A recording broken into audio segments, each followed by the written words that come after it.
Okay, we have covered, friends, what are the various agencies through which you would apply for a job. Creating your own resume. Resume is the first step in the recruitment process. Irrespective of which way you apply, respond online, or for a newspaper advertisement, or try through recruiting agents, first you need to write your own resume. Writing your resume is an art. The crisper your resume is, the chances to get shortlisted are better. Remember, an employer screens through hundreds of resumes.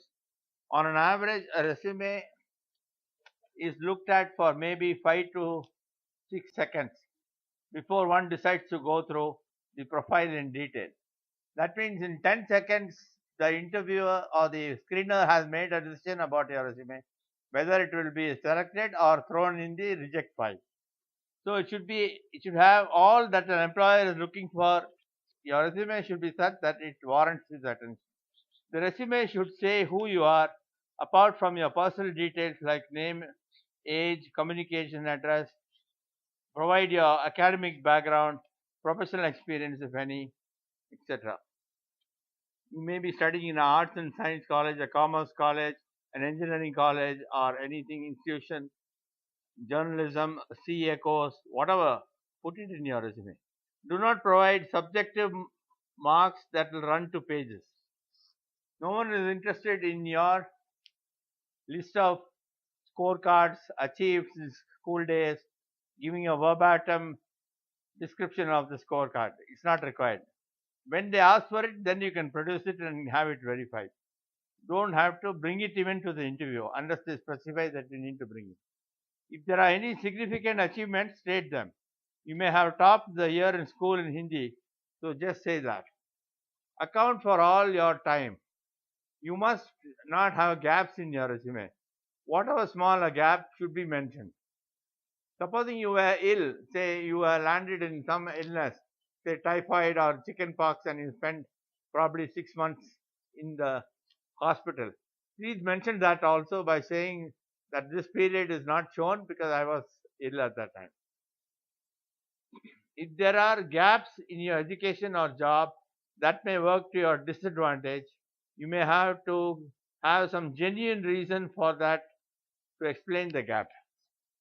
Okay. Keep your resume short. This is the most important. Don't go on rambling. It's not an essay competition. It should be brief and to the point. That shows that you respect the employer's time. If you keep it brief and to the point, you convey what is required, you respect the employer's time. Often companies may request you to provide references. Naturally, it can be someone who has known you. Before providing reference, you may ask their permission to provide them as a reference. But what I mean is, the reference who you give, please ask that reference person that you will be expecting a call from this company. I'm using your name as a reference. Please, can I go ahead?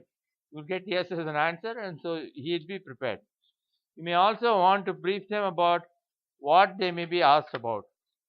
Okay. You ask for a reference, send a letter, be polite and courteous, you'll get a good answer. Now, the aesthetics. Make sure that the resume is neat, font size 10 point or 12 point. Do not use novel fonts. Do not send your resumes created with yesteryear software which would not open easily. A PDF is a good format. Next to it is a dot doc. Ensure that there are no spelling or grammatical mistakes. Now, guys, I'll give you a brief about why your current resume isn't working and how to make it work. What are the 10 top mistakes to avoid on resume? This is a short session which I'm taking. I think it's most important that you understand this session in the context in which it is given. There are so many things in resumes that can lead to the reject file. Okay, here are the 10 most common ones. What makes your resume go to the reject file? The first point says it's too long. What do you do about it if it's too long? Probably the most frequent error, but limiting its content to one well drafted page is not the solution. I would say that there are 3 to 5 pages would be ideal in an Asian job market. and as a resume synopsis, and 1 to 2 pages in US or UK. General tendency is for people to say no, only one page in a resume. That is not effectively so. Especially if you have about experience which is more than 5 years, you require at least 2 or 3 pages in a resume. There is no general condition on this. Use your mind, use your logical thinking, and go about this. If your resume is crisp and to the point, you could have it done in about 1 or 2 pages or even 3 pages.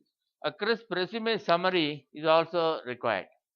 Second thing, a disorganized resume with no recognizably consistent format is too hard to find important information anywhere in the resume. If you find it difficult to find important information, it's stuck somewhere, shows that it is disorganized. This will straight away put it in the reject pile. Overly worded. How do you attack words in a resume? Don't use overly worded sentences. Are your sentences too long? Paragraphs too dense? Are you using 3 words when one precise one would do? Check it out. Don't get lost in words.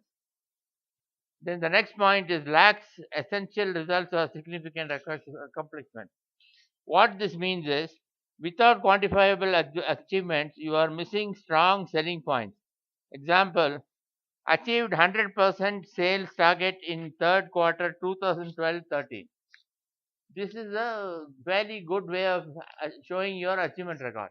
You must have quantifiable goals, you must have a time period. Both are shown. Okay, the fifth point I want to make among these 10 points of how not to go about your resume is it's too bare bones. What I mean is, job seekers who feel that name, rank, and serial number or employer, job title, and dates of employment constitute a full blown resume are wrong. Why? They never get called because that's not all of it. If you're just interested in giving the designation and all this, they are not good enough. Similarly, irrelevant information. What is irrelevant information? Nowadays, it is a moot point if personal details need to be given in resume. Some personal details do enhance the resume quality. Okay, things like age, height, weight, hobbies, school, or organization still matter, though you are selling the professional aspect of your life.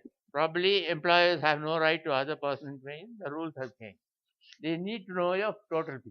That's what I mean. Okay, unprofessional appearance. This is again a negative point in your resume.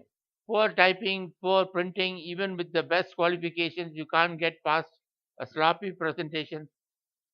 Just as showing up is 90%, success is also 90%, and it means showing up with grammar, proper grammar and syntax. Misspellings, poor grammar, and other gaps. This is again the thing which should avoid. Many HR guys go immediately, take the resume, and if you find a spelling mistake, they throw it out. It may not be fair, but it's a real life. Get a second look at your resume and get someone to proofread it. That disinterested eye usually catches hidden errors. The glitz effect. What is the glitz effect? This means fancy binders are a waste of money and time and don't fit and resumes don't fit into manila folders.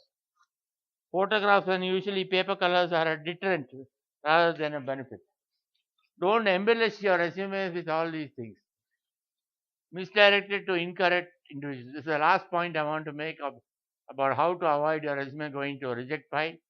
Sometimes it's not the human relation department to whom you should be sending. You know who you should be sending, that you should be correct. It might be the department head. You need to send to the department head who's holding the portfolio. Get savvy on your resume target audience.